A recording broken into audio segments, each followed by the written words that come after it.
シエルです。アシスタントのグミジーです。今回は、大人のしっとりブラウニーを作っていくよ。バレンタインも近いですからな。チョコレートの季節じゃな。ジーはもらえるのかな？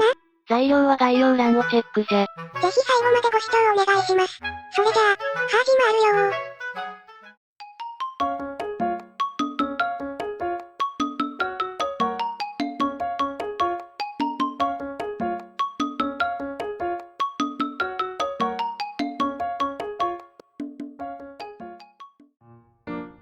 今回はこの 15×15 センチの型を使います。平らの型なら丸型とかでもいけるよ。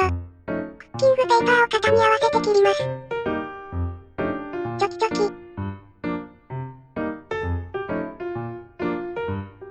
型に合わせてきれいに切ろうね。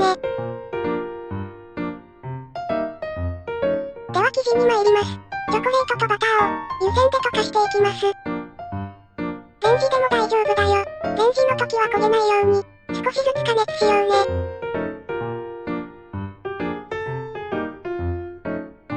均一に溶けたら、グラニュー糖を加えます。砂糖のジャリジャリした感じが、なくなるまで温めて混ぜよう。そして常温に戻した全卵を、しっかりと、ほぐすよ。ここでダマがあるといけないよ。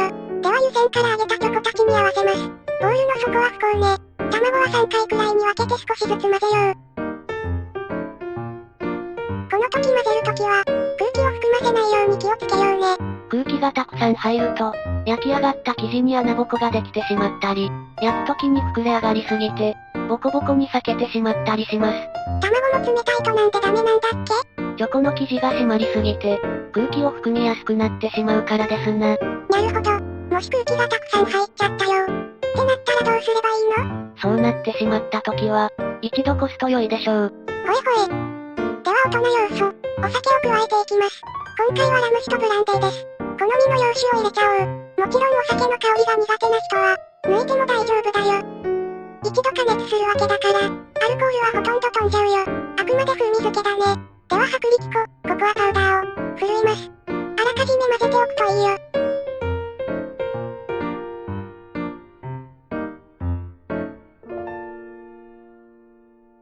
粉類を振るうのも、あらかじめやっておくといいよ。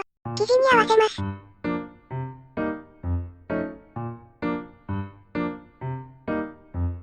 粉玉が残らないように、するように混ぜよう。無駄に空気を入れないようにも意識しようね。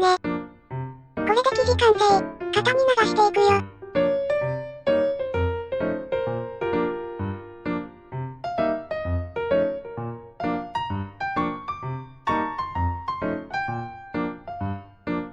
大きな気泡が気になるときは、軽くトントンしよう。ではくるみちゃんを乗せるよ。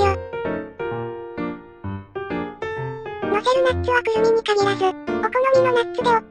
切ること考えるとアーモンドのような、固めのナッツはあんまり向いてないかも。ブラウニーって言うとなんか、くるみのイメージあるよね。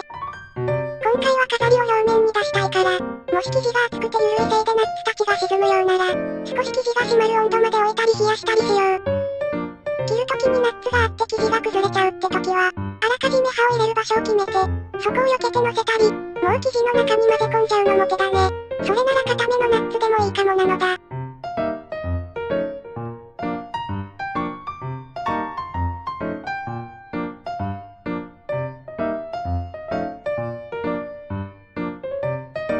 くるみは完了。次は隙間にレーズンを乗せます。ドライレーズンのままでもいいし、あれば洋酒漬けのレーズンがベスト。私は以前作ったラムレーズンがあったので、汁気を切って使っていきます。一応概要欄にフルーツの漬け込み方の動画を載せておきます。グッジョブ。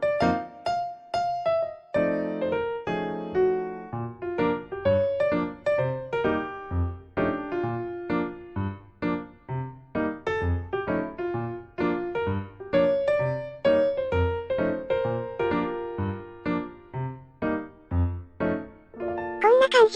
では170度のオーブンで20-25分焼きます。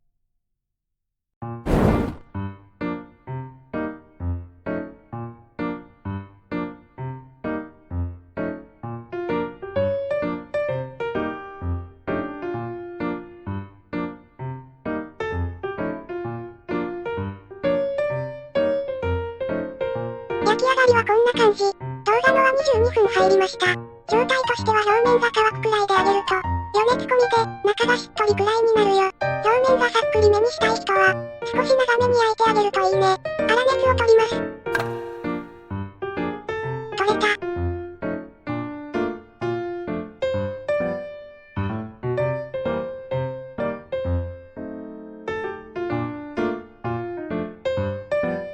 くるりんと。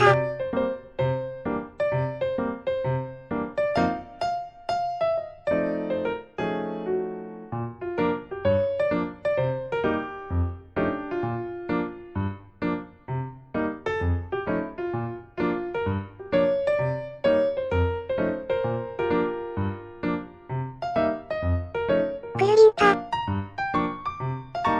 い子はバク転しないように。カットします。好きな形にカットしちゃおうね。私は 4×4 の四角に切るわ。何刃があれば理想だけど、ギザギザのナイフがない人は、リコリコ、切りましょう。生地が崩れちゃうって人は、さっきも言ったけど、切る予定の位置に置かないようにしよう。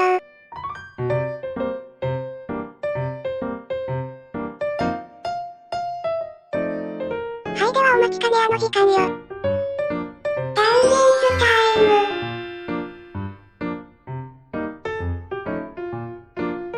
残りも切ります。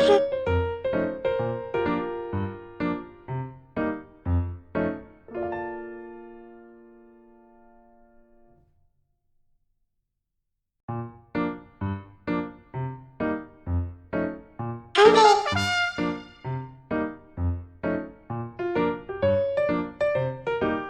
それでは、いただきます。美味しい。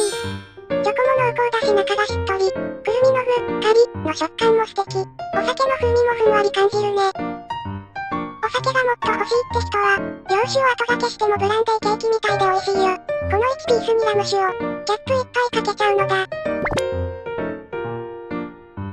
美味しい。ケーキのサボランみたいに、直にお酒を感じれて、まさに大人って感じ。美味しいわね。もう一個。もう一個。もう一個。姫それ以上は、もう一個。一度に何個も作れるので、バレンタインなどでも、活躍間違いなしじゃな。家族やお友達、お酒を抜いてお子さんや、もちろん自分用にも、作り方も比較的簡単なので、ぜひ作ってみてくだされ。あ、全部食べちゃった。わしの分は？最後までご視聴ありがとうございました。動画の感想、作ってみた感想もいただけると嬉しいです。よければチャンネル登録もよろしくお願いします。それじゃあまたねー。